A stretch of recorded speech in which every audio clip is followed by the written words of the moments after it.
AITA for asking my bio father's wife uncomfortable questions in front of her family. I don't know if I'm Tahir or not, opinions vary, so I decided to ask internet strangers. I, 16F, have had a bad year. My mom died in Feb and nothing has really gone well since then. She and my bio father were never married and he wasn't around while I was growing up. I have like a vague memory that he visited once when I was really little, but otherwise he hasn't been around. He says it was because he wasn't ready to be a dad, so it was better that he sent my mom child support and stayed away. Whatever. My mom doesn't have a lot of family, so when she died my bio father was the one who was asked to take me and he agreed. I wasn't a fan of the idea, but no one really cares what I think and it's better than being in the group home I was at while they figured everything out. He's been okay and mostly lets me do my own thing. His wife Cheryl treats me like I came from juvie and bothers me about every little thing from my clothes to the way I do laundry to telling me not to get in trouble, like I can't just go to school without doing something shady. They have 2 sons, 6 and 3, and the 6-year-old mimics her riding my ass. I told my bio father and he said he would talk to her, but now she just does it when he's not around. Her family was over to visit this weekend and her mom asked how I was settling in at school. Cheryl commented that I was staying out of trouble. I was nearby and it just hit a nerve, so I said, "Why do you think I would get in trouble?" She looked embarrassed and said that she knew I came from a rougher area and might not know how things worked here. I asked her what she meant by rougher area and she said it was more urban. I think her mom was embarrassed for her and said that she was sure I've always been well behaved. I asked Cheryl why she thought living in the city meant I would get into trouble. My bio father walked up then and the subject changed, but later Cheryl was mad because I embarrassed her in front of her mom and implied things. I think her mother must have said something.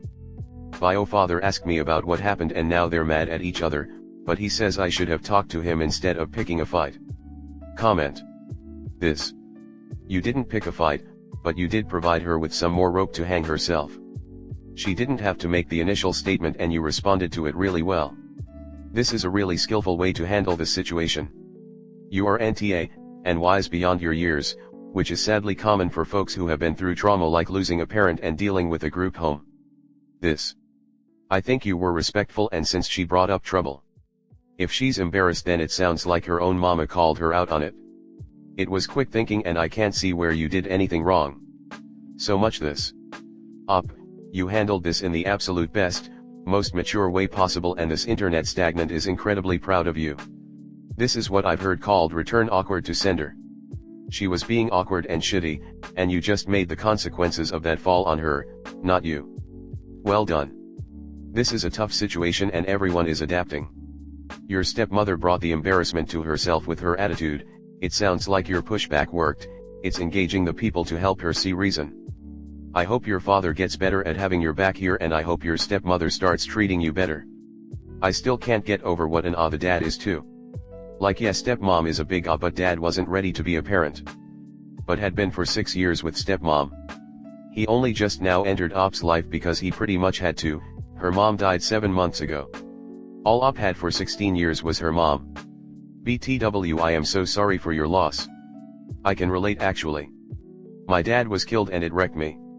He was my only parent as well. I had him and his mom. My family was limited as well. But NTA at all Op. Yeah, but he literally did not do any of that.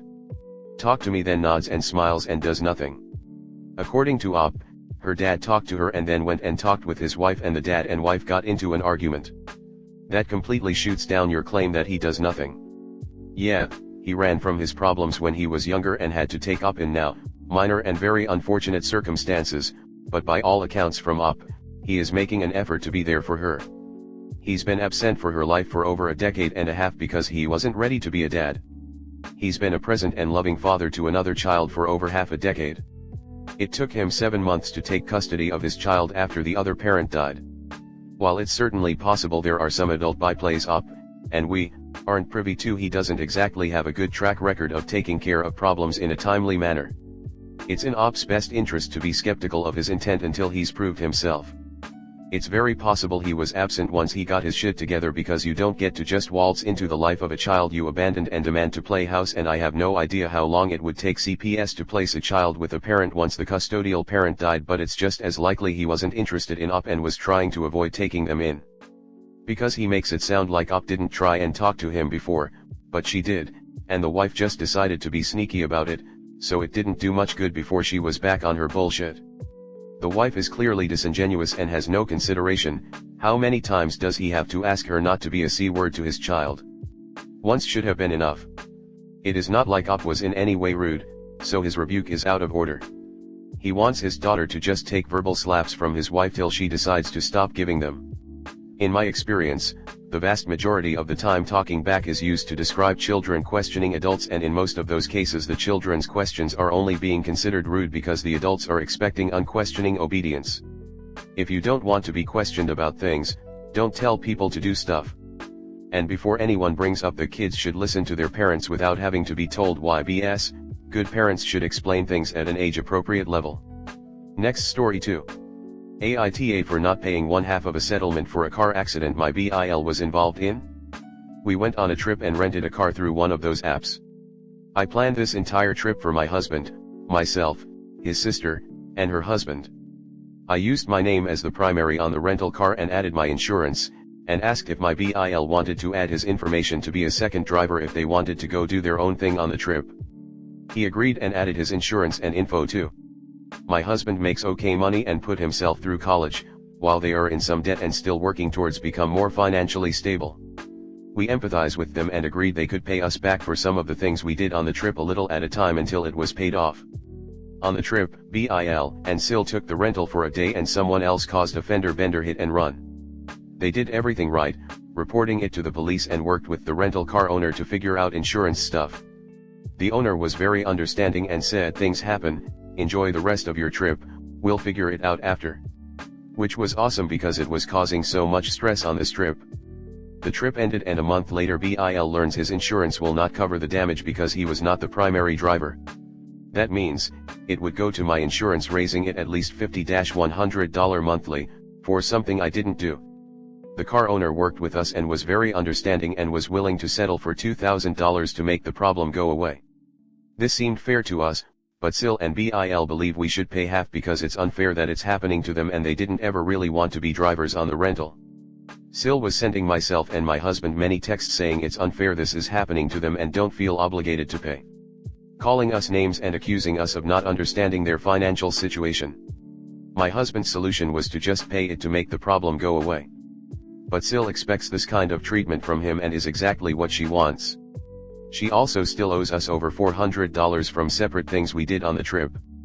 I talked to Sil saying that this is hard for us to navigate and we don't wish them ill will by not helping pay, but that it's not necessarily our problem because we were not the ones driving the rental car at the time.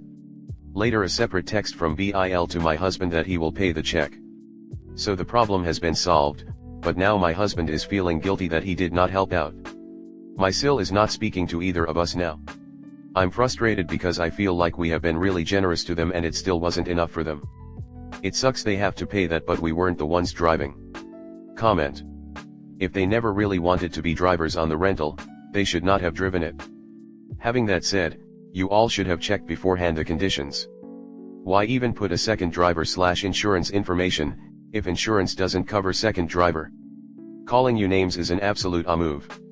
I probably would have offered to pay half, since I would have felt responsible for not checking the conditions for second driver insurance before actively offering it to them. As far as I understood, they didn't ask for it. But that's just me being a people pleaser. NTA, if they didn't ever really want to be drivers on the rental, why did they agree to? This is entirely their problem. Sil seems incredibly entitled. Just because they are struggling doesn't mean they aren't responsible.